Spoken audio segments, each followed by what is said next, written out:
Oh, hello! This is Tak Chong from Walk with Tak. Welcome to my YouTube channel. If you enjoyed this video, please like, subscribe, and share. Every morning when I went for a walk, it is amazing to see how fast the corns grow.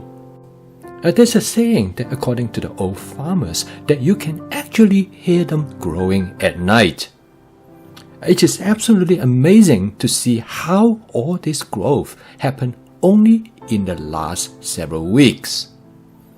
I am fascinated to see how this change occurred in such a short time, and I would like to share them with you. Okay, so let's get on to today's video. Recently, my friend June adopted my fast cooking system, as she told me that she would like to have a knife that would stay sharp all the time. Now, I'm a big fan of ceramic knife because it is very easy to use and it stays sharp for quite a while. I decided to do this video on ceramic knife, so as soon as she gets the knife, she'll be ready to use it right away. So when people think about ceramic knife, they thought of it similar to things like pottery or porcelain. So most people don't think much about ceramic knife. They don't think that it would be very sharp in the same way as steel knives. And that's very much true in most type of ceramics that we're commonly familiar with. However, ceramics could be constructed from different types of material. One of such type is zirconium dioxide, which is a unique type of ceramic because of its hardness. So remember the periodic table, which almost like a chemistry nightmare, zirconium is number 40 on the periodic table. So what is the advantage of a ceramic knife? The main advantage is that zirconium can stay sharper much longer than steel knife. In fact, it is about 10 times longer. When you measure the hardness of zirconium oxide on the scale of 10, where diamond is rated number 10 because diamond is the hardest of all minerals, and zirconium oxide is about 8.5, which in comparison to normal steel, which is about 4.5, even the very best steel knife, which is somewhere between 7.5 to 8. Therefore, you can use zirconium knife for a long time, in fact for years before it required to be sharpened. Zirconium oxide is particularly good for cutting soft biological materials. In here, you can see how easy that it slides through a tomatoes. However, zirconium oxide has one disadvantage, is that it is brittle. If you drop it on the floor, it will break. If you use it to pry open a can, it will chip. So as shown here, this ceramic knife has a chip right at the tip. However, the ceramic knife is excellent for cutting meat. When it comes to cut chicken, the ceramic knife is better than any other knife I have tried in the past, with the exception of a steel knife that made from hardened steel. I find it such a great pleasure to cut chicken with a ceramic knife because you can do it so effortlessly. And it works best when you use a sliding movement. And the cutting is clean and precise. Here I use my ceramic knife to slide beef for stir frying.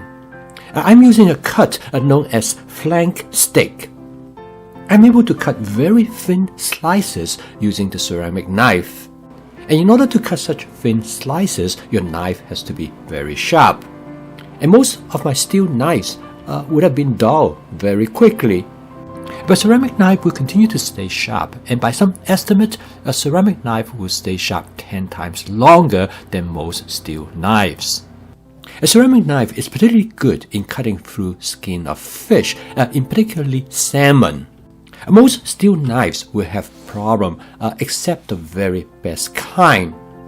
And when I use my ceramic knife to cut through a whole piece of salmon, it has no problem in going through the skins.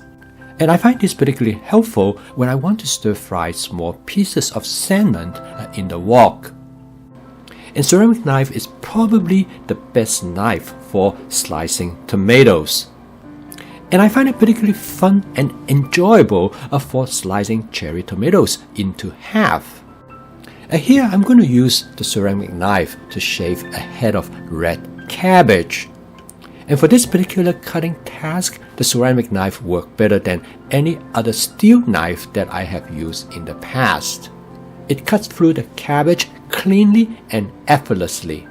And the best cutting technique is use a sliding motion.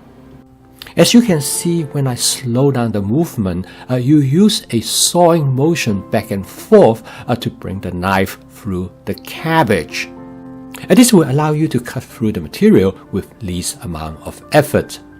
I find this sawing motion is particularly useful when you try to cut through something that is hard, such as carrots. When you apply this motion, you can cut carrots into very thin slices. When I use the ceramic knife, I try to avoid from exerting too much force. Instead, I rely on the sawing motion to let the knife to slide through the material that I am cutting.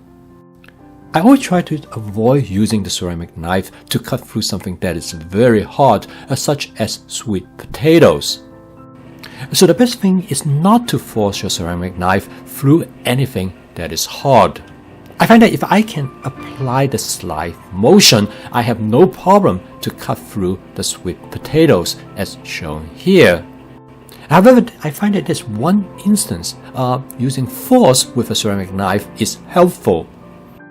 Cutting through a hard-boiled egg with any knife could be challenging, particularly if you want to have a clean cut. Here I'm cutting through some hard-boiled egg that has been cooked in soy sauce. This is the famous soy sauce egg. And here the ceramic knife does an excellent job. To cut through the hard-boiled egg cleanly, instead of using that sawing motion I have mentioned earlier, you push the knife gently through the egg. Also, by using a slightly different technique with different ingredients, you can achieve the desired results. Advanced prepping is an important part of the fast cooking system.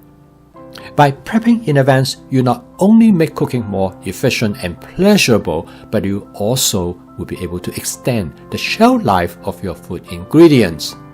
And the ceramic knife is a perfect knife for probably preparing about 90% of the prep that you need.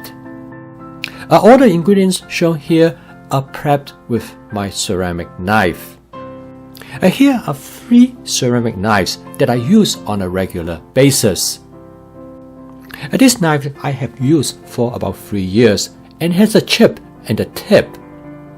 This is a newer one which I purchased about 6 months ago. Ceramic knives come in either gray or white. Other than the color difference, they have no functional difference. Some ceramic knife comes with a serrated edge. This is a pair of ceramic bread knife, and it is probably the best bread knife that I have ever had. Quite often you will find that ceramic knives comes in a set of different sizes from 3" to 6". I have a set, but I only use the 6" knife. The rest are not useful to me. So I always recommend people to buy the 6" dimension. Most ceramic knives are priced between $13 to $20, and some are quite expensive. The question is that, is it worth the cost? This is something that you have to decide for yourself. Personally, I don't think so. Until recently, it's not possible to sharpen your ceramic knife at home, because the knife sharpener used for sharpening steel knife will not work on ceramic knife. In order to sharpen a ceramic knife, you need to use a knife sharpener that is coated with diamond dust. And now this type of knife sharpener is available on the market. Personally, I would not bother with them. Most of my ceramic knives have lasted me for about 3 to 5 years. It is cheaper for me to replace my ceramic knife rather than spend money to buy a knife sharpener, which I probably would only use very rarely. I still own a couple steel knives, and I use the steel knife and ceramic knife interchangeably depending on my need. If I could only have one knife, I would choose the ceramic knife. And I hope my friend Eugene enjoyed his new ceramic knife from Santa. And hopefully this video will get him started with his new ceramic knife. I post a new video every day to talk about my fast cooking system, which stands for flavor chasing, advanced prepping, stir frying, and template-based cooking. If you'd like to learn more about my fast cooking system for practical, efficient home cooking every day, please subscribe to my YouTube channel. So keep on cooking. I will see you tomorrow.